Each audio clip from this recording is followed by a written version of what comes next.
So today I am building an air pruning bed. This is the frame, and as you can see, it's not perfectly square. I'm thinking to throw seeds in. It probably doesn't matter, but this is where I am going to grow my future trees for my Centropic Agroforestry Project, my food forest. And what an air pruning bed does is, I'll show it to you as I build it, but I'm not, you don't have to watch me build it. But these are cedar panels, and it's not as wide as they usually are, but it's fine. You don't want it more than 36 inches wide because you want to be able to reach all of it. And then it's going to have legs, and what'll happen is I'll plant seeds in there, and when the seeds, as they grow, the roots will go down, and the bottom will have wire and also shade cloth so that the roots can go through it. The roots will hit it, it will hit air, and they'll stop growing. And then the roots, because they still want to grow, and the trees will stop growing, but they'll still want to grow, so they'll grow widthwise, they'll grow out, they'll grow more lateral roots. That's the way to say it. They'll grow more lateral roots and become a stronger tree once they're planted in the ground. So it does two things. It keeps the tree ready at a good size for when you are ready to plant it in the ground. And two, it gives it some strength as it grows in the air pruning bed. So we're going to finish nailing this together. Then I do have a screen. It's actually got 1-inch holes, which might be bigger than it should be. They usually say hardware cloth, but some people use like more of a mesh screen with shade cloth on it as well to keep the dirt from falling through. We're going to try that. And then you need to put it on legs. So I am actually just going to rest it on some cinder block. I think that will work just as well and make it a lot easier for me. And then I've got to find a spot near the garden to put it. And then the last thing I may need to do, which I'm not ready to do today, but we'll see once we put seeds in it, if squirrels, possums, birds come and take the seeds, I'm going to need to build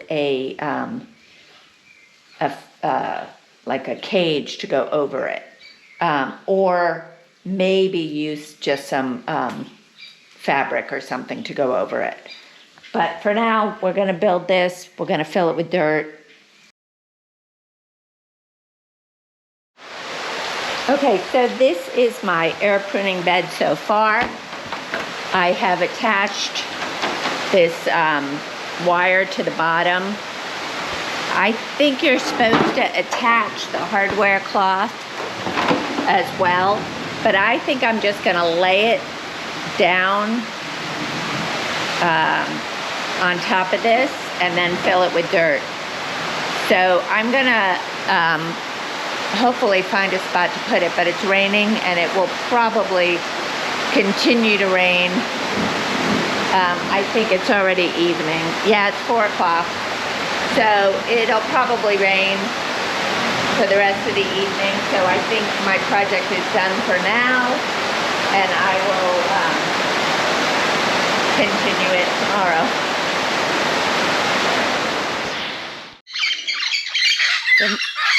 The nightlife here is just amazing. The birds are going crazy up there. And I think there's a woodpecker this way. And every once in a while you hear what I believe are tree frogs. But I am over here for this tree. So this tree is called, I think, a bolus tree. And the sheep love the leaves. But I am here to get these dried out pods. So this one's pretty dry. There's one way up there that's pretty dry. I am trying to plant these Can't talk over them, they're so loud. I think that tree has a fruit in it. Not a fruit that we would eat, but a little like nut type seed. And they're going crazy for it. The sheep like it too. Boy, I don't know why my watch always goes off while I'm on this. So anyway, these are the trees. I am collecting some of the seeds and planting them in my air prune bed. So this is my air pruning bed. And I did plant in it. We'll see if things grow. I did re-wet it today, but it's not staying wet. So that might be something else I have to work on, because the seeds really should stay damp. So I'm going to throw some hay on top. And then this is that tree I just told you about. And we're going to put these, I don't know where the other ones are, but we're going to just stick them in here. Just a few inches apart from each other. They're only going to grow to be seedlings, so they don't have to be way far apart. This area has not been planted yet. I'm saving that. And like I said, I need to add moisture to this and then put some hay or something, some sort of mulch. Sorry about that. But as you can see underneath, we have about 3 inches of air. So if these plants do grow, I'm going to cut this tomorrow. I don't need this hanging over the side like this. If these plants grow, the roots will come down to the bottom, be exposed to the air, and stop. And it will keep them at a reasonable size for a while, so I can replant them when I'm ready. This is crazy. This is my lemongrass. It smells amazing. I'm glad I put it in a tire, because if you, I'll try and link the video when I planted this, but it was a small little clump of lemongrass, and now it's doing really well. And I'm going to dig up most of it in the next week or two and move it, replant it, and let it spread some more, and then leave just a little bit there to spread out. And I may continue to plant I'm going to plant some without tires and just let it spread. But around here, I'm going to continue to plant in the tires so that it only has so much room to spread out. I really don't want my whole lawn being taken over by lemongrass, although it would smell amazing. It's not really what I'm looking for. So it's getting dark. I'm probably not going to water that till the morning. I'm dying of thirst. So I'm going to go back inside, wash the eggs I just collected. I'm really late doing that. And if it's still light, maybe I'll come out and water after I get some water and wash the eggs. But now you know what an air pruning box is. And tomorrow I'll show you our plans for the Centropic Agroforest. So the chickens are all coming in for the night. I unfortunately forgot that I had some broody hens, and I closed up the coop and meant to grab them and put them in here. And it looks like one is no longer broody. I thought she was broody, that white one right there. The rest, I think I have one that's still sitting on a nest. But let's see how many are in here. 2, 4, 6, 7, 8, 9, 10, 11, 12, 13, 14, 15, 16, 17. Yeah, so I've got 3 still out there. I'll have to see who. I know one is Lady, and one is the dark brown Turkin, and I know who the other one is. The other one is my good mama. She is great on the nests, but I don't want more babies right now, so I'm going to go get them all. So I thought we might have some chicks. Mama duck's been sitting on her eggs for 30 days, but I just checked, and I read that it's 33 to 35 days. So we have a few more days before we get any chicks. I'm watching the puppies in the background. I don't know if you can see them on the camera, but Punky was just rolling around and making a lot of noise on the wall. She heard her name. They're so cute. They have been having so much fun playing with, they're making a lot of noise over there. They've been having so much fun playing with the lamb lately that we're going to do more and more of that and hopefully get them more accustomed.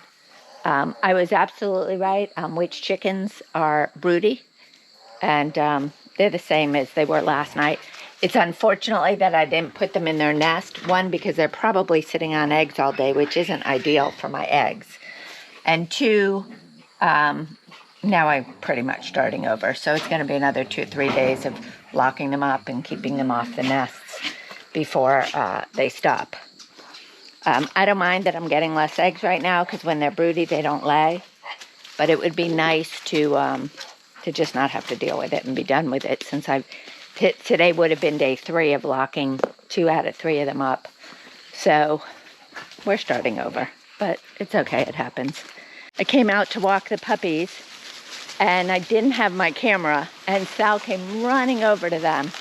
Oh, now it's starting to rain, so the sheep are going to go running, but not necessarily for the puppies. Oh, wait, here comes Sal. He sees them again. He's coming to say hello. Okay, no. Lulu, you cannot bite. Okay, don't get tangled up. Look, they really just want to play, but they are so rough when they play. And the other sheep are so afraid that they'll run, and then the dogs just chase the heck out of them. So, but this is good. Good practice. Somebody got nervous, I think. Did you get nervous, Punky? Well, you don't have to film that. Okay.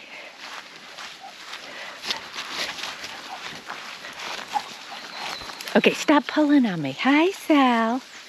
I don't want you to get tangled in their leash, Sal. I don't want that. Yes, I see you.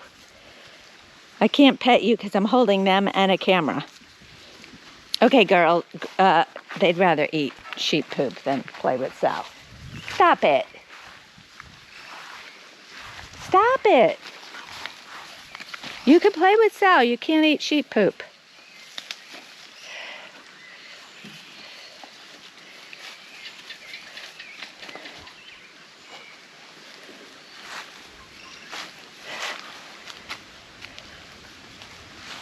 It's about to start storming again. It rained pretty hard this afternoon for a little bit. Okay, Sal, let me take the girls in. Come on, girls. They're a little less interested in him than he wants to play.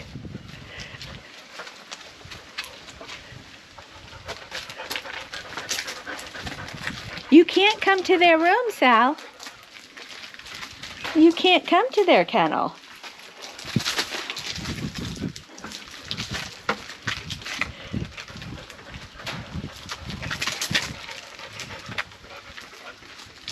It's funny. So Lulu is putting her head down to sniff, and Sal kind of thinks she's playing with him. Okay, stop eating poop. Come on, girls. Sal's going to be like, wait, where is she? What are you eating, Sal? There's nothing in that.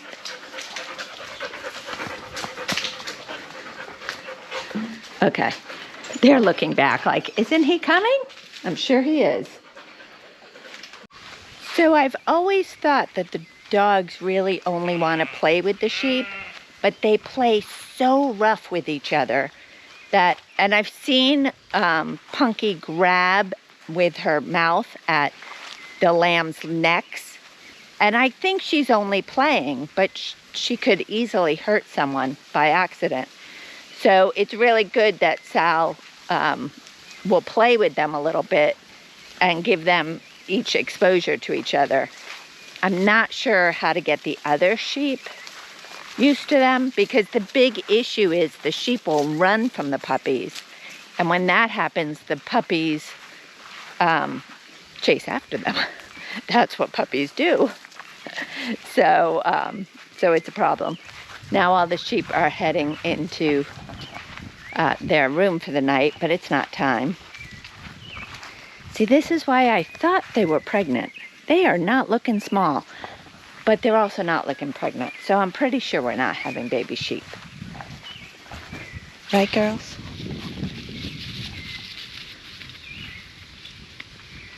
And the bigger side is their left side, which I think is their stomach. Their right side is where a baby would lay. I could be wrong. You can't eat that, silly girl. So this is the back pasture on my property. This is where I grew the corn last year. This is where I had my really high grasses. We just cut all that down. That will grow back. And then over there are the dogs, the dog pasture. And right in front of us is the chicken area. They're all in for the night. But I thought I'd show you. I'm breathing heavy, sorry about that. I've been working hard this evening. I actually just lost a chicken. I think her crop got blocked, but I don't know. Anytime you lose an animal, one, you feel terrible. Like, could I have done something to save her? I didn't see it this afternoon. I was down there, but they were all kind of lying around because it was so hot today with no breeze. And then tonight she was, I actually saw her take her last breath. She kind of seized, and then, so I don't know if it was an illness or her crop was blocked. She did have liquid coming out of her mouth. Probably more than you guys want to know. Sorry about that. But then your next thought after feeling bad about it is, I have to figure out what it is to make sure it doesn't happen to anyone else. I didn't really want to touch her to see if her crop was really full, but it looked like it was. I actually think it was a he, but I'm not sure. But it was one of the newer young ones, and I'm going to keep a really close eye on them tomorrow, make sure nobody else is getting ill, and we'll just have to hope for the best. They say that where you have livestock, you have dead stock, but it's never good when it happens. But I came out here for something else. I came out here to talk to you a little bit about Centropic Agroforestry and us putting in a food forest here.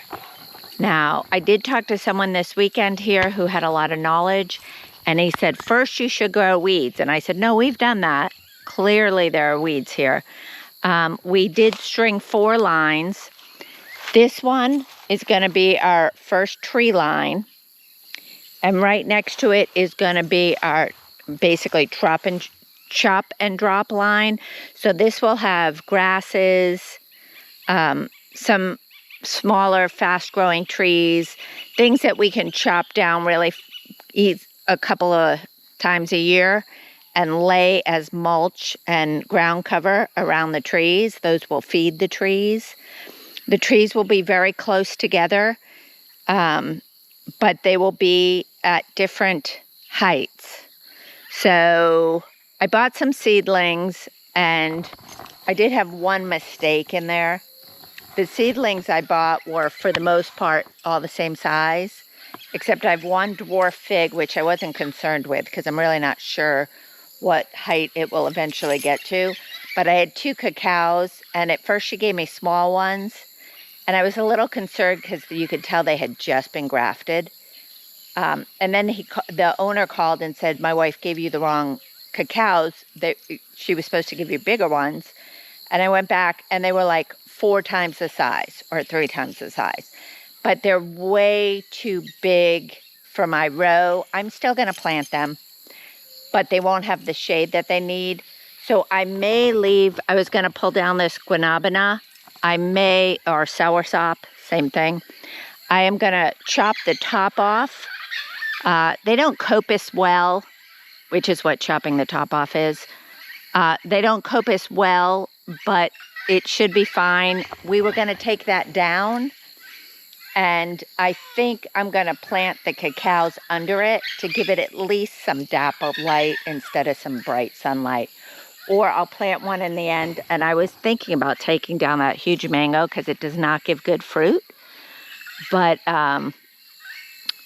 if I plant one towards the end there, maybe that will shade it enough. Between these teak trees on this side and that, it should give some shade. And then, so what you do with Centropic Agroforestry is you're building a forest of plants that are typically much closer together than if you were putting in an orchard. And what you do is you're supposed to plant everything either as small seedlings or as seeds. And as they grow, you try and plant some fast-growing tall plants next to the plants that need a little more shade. And then you have some really tall plants. So once the row grows in, everything is at different heights, just as it would be in a rainforest. And so the plants that need a lot of light are the taller ones. And then you've got plants that need a little less light that are being shaded by those. So we have 2 rows. This will be my tree row, my cover crop row. And then we have another tree row here, but this one I'm going to do a little differently. I think we're taking out this tree and definitely taking out that tree. And here we're going to plant cassava, pineapple, and I'm not sure what else. I'm still thinking about this row. And next to it, we'll plant a lot of the similar cover crops of that row. So they'll each have their own row of cover crops. And in between, we will have a row we can walk in, which I may, at some point, heavily mulch to start. And then we'll see. I have to find out a little more about heavily mulching, like a walkway in there, which is what I really want to do. Especially with the wildlife we have here, I'd like to know that there's an area I can walk in easily. And then we will add more rows. We may skip a little area where some of these citrus trees are, and then add more here. These trees in here at this area have not done really well, so I'm not too worried about cutting them down and starting over. What I may do is get one young citrus, plant it somewhere in the rows, and then cut the other ones down and graft the new citrus to this old stock. These really have seen better days. They've had a lot of termite damage in the past. And they haven't done extremely well this last year, but none of my citrus did really well this last year. So we'll see. And then we'll see if we can fill this whole area in ultimately over the next, I'd say 2 or 3 years. We'll fill this in. I'm hoping that once I have these rows planted, I will have seeds and whatnot to plant the next few rows. I'm also trying to grow trees in that Air Prune bed that I showed you, and those will ultimately be used over here. So that's where we're at. That's if you have more questions on Centropic Agroforestry, I am still learning, but I'm studying like crazy, trying to make sure I do this well. So please let me know if you have additional questions, and I'll try and answer them in the comments. Thanks for joining us this week. If you like this video, please give us a thumbs up. If you want to follow along, as we homestead here in Panama, please hit the subscribe, hit the bell so that you're notified when our next video comes out. And we'll be doing a lot more gardening in the next few weeks as the rainy season gets started, but we'll always have animals to show you as well. We'll see you next week. Bye.